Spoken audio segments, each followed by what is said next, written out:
தொலைஞ்சு போன கழுதை எங்கேயாவது கிடைக்குமான்னு கவலையோடு தேடி திரிஞ்சான்.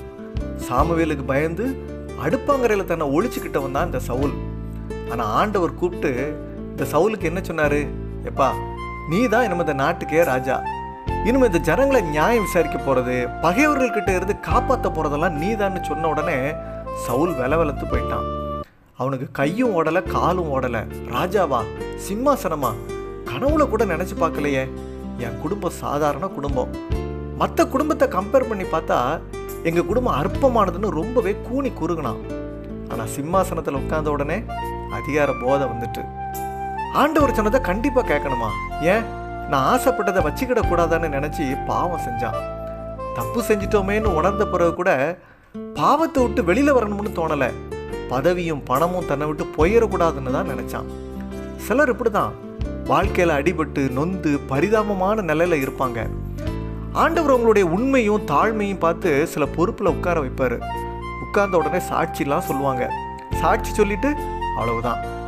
ஆண்டவர் எதுக்காக அந்த பதவியை கொடுத்தாரு, இதில் உட்கார்ந்து நான் என்ன செய்யணும், அவருடைய விருப்பம் எதை நிறைவேற்றணும், எதை சரிப்படுத்தணும், என்ன நன்மையை செய்யணும்னு யோசிக்க மாட்டாங்க. ஆண்டவரை அசட்டை பண்ணுவாங்க. அவருடைய வார்த்தைக்கு செவி கொடுக்க மாட்டாங்க. அதிகார பெருமை போதை வந்துடும். நான் செய்கிறதெல்லாம் சரிதான்னு தன்னோட சுய ஆசைகள் இச்சைகளுக்காக அந்த பதவியை பயன்படுத்த ஆரம்பிச்சிருவாங்க. தன்னோட செல்வாக்கை பெருக்கிறதுக்காக பாவம் செய்யவும் துணிஞ்சிருவாங்க. நீங்கள் செய்கிறது தப்புன்னு யாராவது சுட்டி காட்டினா கூட தப்பை உணர மாட்டாங்க. சாகிற வரைக்கும் நான் தான் இந்த பதவியில் இருக்கணும்னு அதை தக்க வைக்க என்ன வேணாலும் பண்ணுவாங்க. தாவீது ராஜாவும் சிம்மாசனத்தில் உட்கார்ந்துருக்கும் போது ஒரு பாவத்தில் விழத்தான் செஞ்சார். ஆனால் நாத்தான் வந்து உணர்த்தினப்ப கீழ்ப்பிடிஞ்சான். ராஜாங்க தன்னை விட்டு போயிருமோன்னு பயப்படலை. பரிசுத்த ஆவியை என்னிடத்திலிருந்து எடுத்துக்கொள்ளாதேன்னு தான் ஜெபம் பண்ணார். பதவி போனால் போகட்டும், பரிசுத்தம் தான் நம்ம விட்டு போயிடக்கூடாது. பதவியை பிடிச்சிக்கிட்டே தொங்கக்கூடாது. பதவியை கொடுத்தது ஆண்டவர். ஆண்டவர் எதுக்கு உட்கார வச்சாரோ அதைத்தான் அங்கே உட்காந்து செய்யணும். அதை செய்ய முடியலையா, அந்த பதவி தேவையே இல்லை. அதில் உட்கார்ந்து பார்த்தா தான் தெரியும். இப்போ இருக்கிற சூழ்நிலையில் ஒன்றுமே செய்ய முடியாதுன்னு சப்பக்கட்டு வேற. ஒரு தானியேலால் செய்ய முடியலையா, ஒரு எஸ்தரால் செய்ய முடியலையா? செய்ய முடியாதது எதுவுமே கிடையாது. உட்கார வச்சவர் ஆண்டவர். பதவி முக்கியம் இல்லை, உட்கார வச்ச ஆண்டவர் தான் முக்கியம். பரிசுத்தம் தான் முக்கியம்.